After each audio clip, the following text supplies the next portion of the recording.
Տարիներ շարունակ ես ապրում էի մի տան մեջ, որտեղ պատերը կարծես շնչում էին անցյալի մութ ու չասված գաղտնիքներով։ Իմ անունը Մանե է։ Ես սիրով ամուսնացա Արամի հետ, մի մարդու, ով իմ կյանքի լույսն էր։ Մենք տեղափոխվեցինք ապրելու նրանց հայրական տանը, որտեղ իշխում էր Արամի հայրը, Արշակ պապը։ Առաջին իսկ օրվանից, երբ ես ոտք դրեցի այդ տուն, զգացի մի ծանր, անբացատրելի հայացք իմ մեջքին։ Արշակ պապը լռակյաց մարդ էր, խիստ դիմագծերով ու խորը կնճիռներով, որոնք պատմում էին դժվար կյանքի մասին։ Բայց խնդիրը նրա լռությունը չէր, խնդիրը նրա հայացքն էր։ Երբ մենք սեղան էինք նստում, ես զգում էի, թե ինչպես է նա ուղղակի գանվում ինձ։ Նա չէր ուտում, չէր խոսում, պարզապես նայում էր։ Այդ հայացքի մեջ կար ինչ-որ տարօրինակ բան, վախի, ցավի ու ինչ-որ անմաքուր բանի խառնուրդ, որն ինձ սարսափեցնում էր։ Ես սկսեցի խուսափել նրանից։ Երբ տանը մենակ էի մնում, սենյակից դուռը ներսից փակում էի։ Ինձ թվում էր, թե նա ինձ նայում է որպես տղամարդ, ինչ-որ վատ մտադրություններով, կամ գուցե ատում էր ինձ այնքան, որ պատրաստ էր վնասել։ «Արամ, հայրդ ինձ վախեցնում է», մի օր ասացի ամուսնուս։ «Մանե ջան, նա պարզապես ծեր է, շատ հարվածներ է տեսել կյանքում։ Նա միշտ էլ այդպիսին է եղել մորս մահից հետո։ Մի վախեցիր, նա աշխարհի ամենաբարի մարդն է»։ Բայց ես չէի հանդարտվում։ Ամեն անգամ, երբ մեր հայացքները հանդիպում էին, նրա ձեռքերը սկսում էին դողալ, իսկ աչքերում արցունքներ էին հայտնվում, որոնք նա արագ սրբում էր ու հեռանում։ Մի երեկո, երբ Արամը ուշանում էր աշխատանքից, ես խոհանոցում թեյ էի պատրաստում։ Շրջվեցի ու տեսա Արշակ պապին։ Նա կանգնած էր դռների մեջ ու նայում էր ինձ այնպիսի հայացքով, կարծես ուրվական էր տեսնում։ Սիրտս սկսեց արագ բաբախել։ «Ինչ է պատահել, պապի», հարցրի ես, ձայնիս մեջ հազիվ զսպելով դողը։ Նա մի քայլ առաջ եկավ, շրթունքները դողացին։ «Ո՞վ ես դու», շշնջաց նա։ «Ո՞վ է քո մայրը, Մանե»։ Ես շփոթվեցի։ Նա գիտեր իմ մորը, Գայանեին, բայց երբեք նրա մասին չէր հարցրել։ «Մայրս Գայանեն է, պապի, դուք նրան տեսել եք մեր հարսանիքին»։ Նա գլուխը տարու բերեց, աչքերը լցվեցին վախով։ «Ոչ, դու նրան չես նման, դու Անահիտին ես նման, այնպես ես նման, որ սիրտս կանգնում է»։ Այդ պահին ես ոչինչ չհասկացա, բայց այդ գիշեր ես չկարողացա քնել։ Այդ անունը, Անահիտ, ինձ ծանոթ էր թվում։ Հաջորդ օրը ես գնացի մորս տուն։ Ես պետք է հասկանայի, թե ինչ է կատարվում։ «Մամ, ով է Անահիտը», հարցրի ես առանց նախաբանի։ Մայրս մի պահ քարացավ, նրա ձեռքից բաժակը համարյա ընկավ։ «Անահիտը իմ մեծ քույրն է, Մանե։ Նա մահացել է շատ տարիներ առաջ։ Ինչու հիշեցիր նրան»։ Արշակ պապը, նա ասում է, որ ես նրան եմ նման։ Նա ինձ նայում է այնպես, կարծես ես իր ամենամեծ մղձավանջն եմ կամ ամենամեծ սերը։ Մայրս նստեց աթոռին, դեմքը գունատվեց։ Նա սկսեց պատմել մի պատմություն, որը ես երբեք չէի լսել։ Պարզվեց, որ Արշակ պապի առաջին կինը եղել է հենց Անահիտը, մորս քույրը։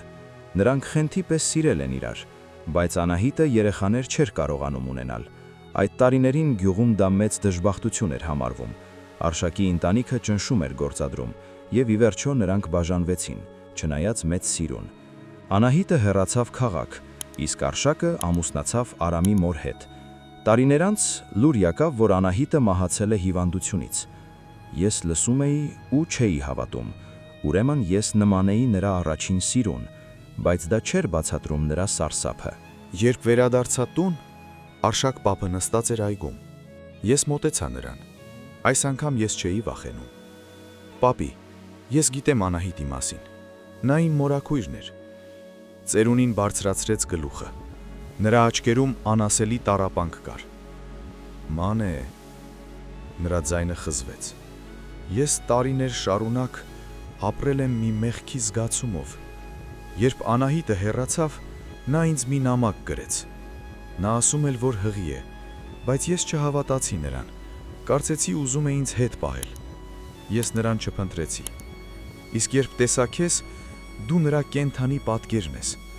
դիմագծերդ, շարժումներդ, նույնիսկ ձայնդ»։ Նա հեկեկաց։ «Ես կարծում էի, թե դու նրա աղջիկն ես, իմ աղջիկը։ Ես սարսափած էի, Մանե։ Ես մտածում էի, որ իմ որդին, Արամը, ամուսնացել է իր սեփական քրոջ հետ։ Ես չէի կարողանում քեզ նայել։ որովհետև ամեն անգամ տեսնում էի իմ կատարած ոճիրի հետևանքը։ Ես կարծում էի, թե Աստված ինձ պատժել է ամենադաժան ձևով։ Իմ սիրտը կտոր-կտոր եղավ։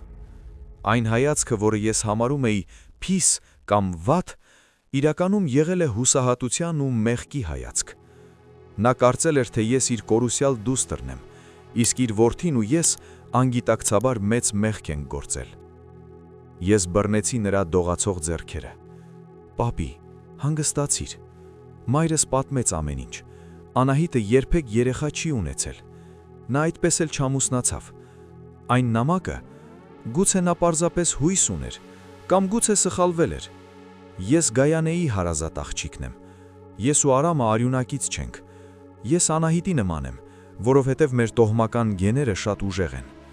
Մայրս ու Անահիտը շատ նման են եղել, իսկ ես պարզապես նրա կրկնօրինակն եմ»։ Արշակ պապը նայեց ինձ երկար, շատ երկար։ Նրա դեմքի լարվածությունը կամաց-կամաց սկսեց հալվել։ Նա առաջին անգամ ինձ գրկեց, ինչպես պապը կգրկեր իր թոռնուհուն։ Նրա ուսերը ցնցվում էին լացից։ Դա թեթևության լաց էր։ Այդ օրվանից տան մթնոլորտը փոխվեց։ Արշակ պապը այլևս չէր լռում։ Նա սկսեց պատմել իր երիտասարդությունից, Անահիտի մասին, այն մասին, թե ինչպես էին նրանք սիրում իրար։ Նա կարծես վերածնվեց։ Նա ինձ նայում էր ոչ թե վախով, այլ գորովանքով, որպես իր կյանքի ամենամեծ սիրո հիշեցում, որը Աստված վերադարձրել էր իրեն այս տեսքով։ Ես հասկացա մի կարևոր բան։ Երբեմն մարդկանց հայացքները, որոնք մեզ թվում են թշնամական կամ տարօրինակ, իրականում թաքցնում են այնպիսի ցավ ու վերքեր, որոնց մասին մենք պատկերացում անգամ չունենք։ Մենք վախենում ենք անհայտից, բայց իրականությունը հաճախ շատ ավելի մարդկային է ու ողբերգական։ Արշակ պապը մահացավ 2 տարի անց, խաղաղության մեջ։ Նրա վերջին խոսքերը ուղղված էին ինձ։ «Շնորհակալ եմ, Մանե, որ եկար ու ինձ ներում բերեցիր անցյալից»։ Հիմա, երբ ես նայում եմ հայելուն, ես այլևս չեմ տեսնում պարզապես ինձ։ Ես տեսնում եմ Անահիտին, այն կնոջը, ով չկարողացավ մայր դառնալ, բայց ում գեղեցկությունը շարունակում է ապրել իմ մեջ։ Եվ ես ժպտում եմ, իմանալով, որ սերը, նույնիսկ ամենացավոտը, երբեք անհետ չի կորչում։ Այն միշտ գտնում է տուն դարձող ճանապարհը։